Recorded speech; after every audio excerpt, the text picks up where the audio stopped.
crise écologique, crise de sens, crise sociale, crise sanitaire. Comment, en tant que jeune, faire face à l'adversité croissante du monde dans lequel on se trouve? Comment trouver de l'espérance à la lumière de la parole biblique? Et comment ne pas simplement subir les circonstances, mais être acteur, actrice d'un changement? Ce sont autant de questions que moi, Joseph Gott, étudiant de 23 ans, je vous propose d'explorer avec une série d'invités.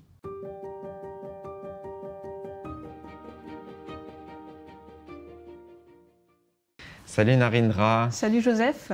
Merci d'avoir répondu à mon invitation. Juste quelques mots pour te présenter. Donc, tu as 22 ans, tu es comme moi étudiante dans le domaine de la communication politique et publique, si je ne me trompe pas. Voilà.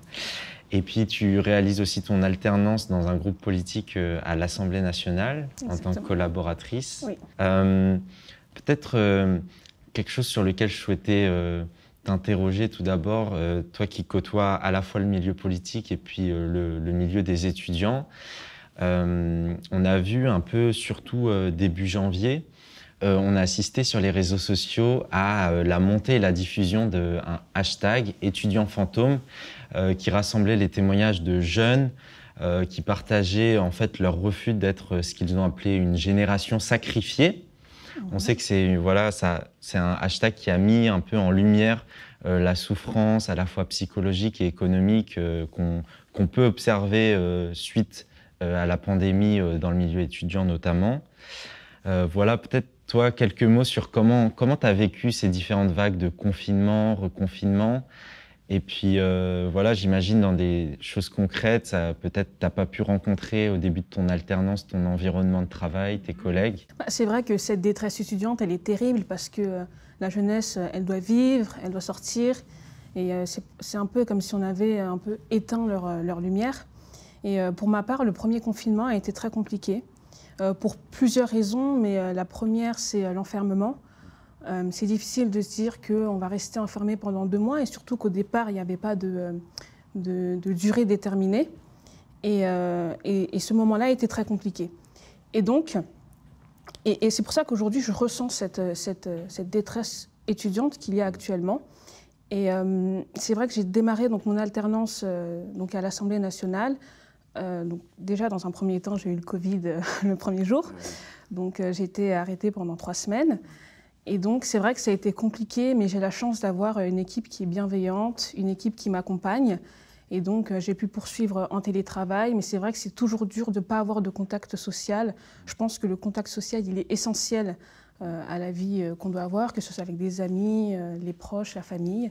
Mais je pense qu'aujourd'hui, comme mon premier confinement a été compliqué, j'en ai tiré des leçons. Et pour le deuxième confinement, donc, qui a été décrété au mois de novembre, je me suis dit que j'allais mieux faire les choses et que j'allais mieux appréhender cette deuxième vague. Ouais, je me reconnais dans beaucoup de choses que tu as mentionnées. Voilà, c'est vrai que comme beaucoup d'autres jeunes qui ont partagé sur ce hashtag, j'habite dans un studio de 17 mètres carrés, seul. En plus, j'ai commencé un nouveau cursus dans une nouvelle ville. Donc, cette difficulté de tisser justement le lien social dont tu parlais, quand on part un peu sur une feuille vierge, qu'on n'a pas forcément des relations préexistantes. Toi qui es dans le milieu politique, tu as probablement dû voir cette vidéo de Hugo Décrypte, le youtubeur qui a commencé à médiatiser ce sujet de la souffrance chez les étudiants à partir de fin janvier. À la suite de ça, on a entendu différentes annonces, les chèques psy, une ligne d'écoute dédiée, les repas à 1 € aussi. Mais quelque part, j'ai l'impression que les étudiants n'étaient pas vraiment satisfaits de ces mesures-là. Pour eux, ce qu'ils auraient souhaité, c'est tout simplement retrouver les bars, retrouver leurs amis, retrouver les restaurants, retrouver une forme de normalité. Est-ce que toi, qui côtoies un peu ces deux mondes de l'intérieur, tu as cette impression de décalage peut-être entre ces deux mondes-là? C'est vrai que donc, dans mon quotidien, j'ai la chance de côtoyer des parlementaires. Bon, j'ai l'impression que les parlementaires, comme ce sont des acteurs de terrain, ils sont un peu plus sensibilisés à ces problématiques. Et je pense que peut-être le problème se pose au niveau du gouvernement qui peut-être ne comprend pas en fait justement ces problématiques et a peut-être du mal à se mettre à la place de ces étudiants. Et effectivement, on voit que durant le premier confinement, cette détresse étudiante, elle n'était pas très visible. J'imagine évidemment qu'il y en avait, je ne vais pas le nier, mais elle était moins visible qu'au mois de janvier. Et je pense que, donc justement, avec ce deuxième confinement et cette deuxième vague, il y a ces étudiants, effectivement, qui vivent dans des 10 mètres carrés ou qui sont dans des villes où ils ne connaissent pas forcément de personnes. Et donc, avec cet hashtag étudiants fantômes, ils ont voulu se faire entendre et crier vraiment leur détresse. Et je pense qu'aussi, ce qui peut être compliqué, c'est que le gouvernement, peut-être, a du mal à mettre des mots sur ce que peut être la détresse mentale ou la dépression. C'est des choses qui sont abstraites et qui peut être difficile de décrire.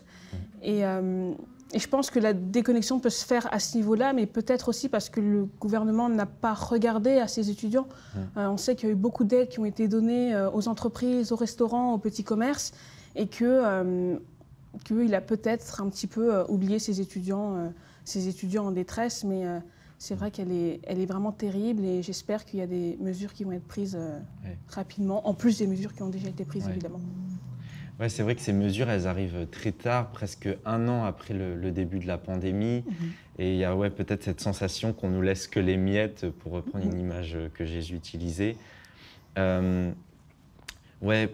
parlais de la détresse mentale et de comment parfois ça peut être mal compris ou trop abstrait. Peut-être t'as développé au cours de tes différents confinements peut-être des conseils, des habitudes qui t'ont aidé et que tu pourrais transmettre à d'autres. Quelles sont un peu les bonnes pratiques que tu retiens pour ne pas devenir fou en temps de confinement? Voilà. J'ai appris beaucoup de choses et je pense que la première qui est fondamentale, c'est de mettre Dieu en avant, mettre Dieu en premier. Parce que je pense que je me suis dit que j'allais faire les choses mieux parce que pendant le premier confinement, je pense que je n'étais pas préparée, même spirituellement. Et je me suis dit, pour le deuxième confinement, je vais d'abord me tourner vers Dieu, je vais d'abord me préparer spirituellement, je vais d'abord préparer ma foi, approfondir ma relation avec Dieu, mon intimité avec lui. Et je pense que c'est très, très important.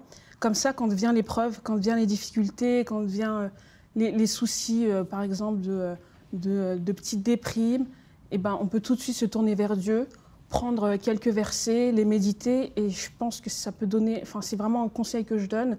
C'est vraiment des clés pour pouvoir un peu échapper à cette dépression, etc. Et ce que je peux donner comme conseil, c'est prenez des notes dans un carnet ou prenez des notes dans votre téléphone de versets qui vous marquent. Et comme ça, dès que vous avez une petite pensée mauvaise qui arrive, vous pouvez tout de suite vous y référer et pouvoir tout simplement passer cette épreuve. La deuxième chose, c'est n'hésitez pas à en parler autour de vous, à vos amis, à votre famille. Moi, j'ai la chance de grandir dans une famille qui était chrétienne. Et donc, je peux tout simplement leur en parler, mais c'est bien d'avoir du contact social. Et puis, vous allez voir qu'il y a d'autres personnes en fait, qui sont dans la même situation et que vous pouvez vous entraider. Et la troisième chose, c'est essayer de trouver peut-être une petite routine, c'est-à-dire faire du sport, commencer une activité, ça peut être du sport. Moi, j'ai commencé l'écriture, par exemple. Et je pense qu'il est important de se mettre un petit peu cette petite routine pour que finalement on puisse ne pas s'y perdre. Mais j'encourage vraiment à mettre Dieu en premier et Dieu vous aidera dans votre cheminement. Ouais, c'est vrai que ça a été, je pense, l'occasion pour beaucoup de jeunes chrétiens d'approfondir un peu cette relation à Dieu qui parfois, quand on est pris dans le rythme très intense des études, des activités, parfois c'est un peu la dernière chose. Et puis là, comme on avait tout ce temps des transports qui se libèrent, des choses comme ça, c'était une bonne occasion de pouvoir prendre un temps un peu plus conséquent pour ça. Peut-être aussi, d'un point de vue concret encore plus, je pense à cette routine dont tu parlais. Moi, je sais que ça m'a beaucoup aidé d'essayer de bien diviser, séparer en tout cas ce qui relève de mes études, de mon activité professionnelle et ce qui relève de mon temps de loisir, un peu off à la fin de la journée. Et ça passe par des choses assez concrètes, par exemple quand on vit dans une pièce, mais Par exemple, quand je vais travailler sur un bureau, et quand je vais regarder une série, je vais aller sur ma table à manger. Oui, Donc ouais. c'est des petites choses bêtes, mais j'ai l'impression que ça m'aide parfois à garder cette différence Bien sûr. psychologiquement quelque part, aussi de m'habiller voilà, comme si j'étais vraiment dans une journée de travail. Mhm. Je pense qu'on a tous vu les limites du pyjama, aussi confortable que ça pouvait être au début du premier confinement. Donc voilà, différentes choses.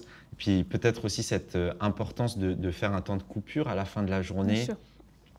Si c'est possible, par exemple, de sortir, d'aller s'aérer dehors. Bon, avec le couvre-feu, parfois c'est un peu plus compliqué, mais voilà. Pour conclure, peut-être, est-ce que tu as un message comme ça que tu souhaites transmettre peut-être à des jeunes étudiants comme nous qui en ce moment, c'est concrètement, c'est très difficile pour eux de faire face à cette situation? Donc j'aimerais prendre en fait une citation de Billy Graham qui a dit « Quand nous arrivons à la fin de nous-mêmes, nous arrivons au commencement de Dieu ». Et cette citation m'a beaucoup parlé parce que elle veut dire finalement que quand on arrive aux limites humaines, eh ben, Dieu prend le relais. Quand on est au bout de nous-mêmes, Dieu il peut prendre le relais. Dieu, c'est pas un Dieu qui est lointain, c'est pas un Dieu qu'on voit de loin ou qu'on pense qu'il est insensible. C'est un Dieu de compassion et je pense que il peut, je crois qu'il y a un verset qui dit qu'il peut largement compatir à nos faiblesses parce qu'il les a vécu ces situations. Voilà, quand il était à la croix, quand il y a eu ce moment dans le jardin des Oliviers, il a vécu ces situations d'oppression, ces situations de solitude. Donc voilà, cette situation m'a beaucoup parlé et puis il y a aussi l'idée de se dire que souvent on met Dieu dans une boîte, c'est-à-dire que voilà, dans notre vie au quotidien, on pense que on veut gérer une partie, par exemple. Moi, je gère mon travail, moi, je gère ma vie de famille, etc. Et on dit, bon, bah, Dieu, je te mets à côté, et puis quand j'en ai besoin, je te parle ou je prie. Mais là, l'idée de la citation, c'est aussi de se dire que Dieu, il est omniscient, Dieu, on peut le mettre dans chaque partie de notre vie et que c'est important de le faire, quoi. Voilà. Oui, à l'inverse de bien compartimenter sa vie professionnelle et sa vie plus loisir, et ben, Dieu, lui, il est dans toutes nos activités, on peut tout faire Exactement. pour sa gloire, et avec lui et pour lui. Exactement.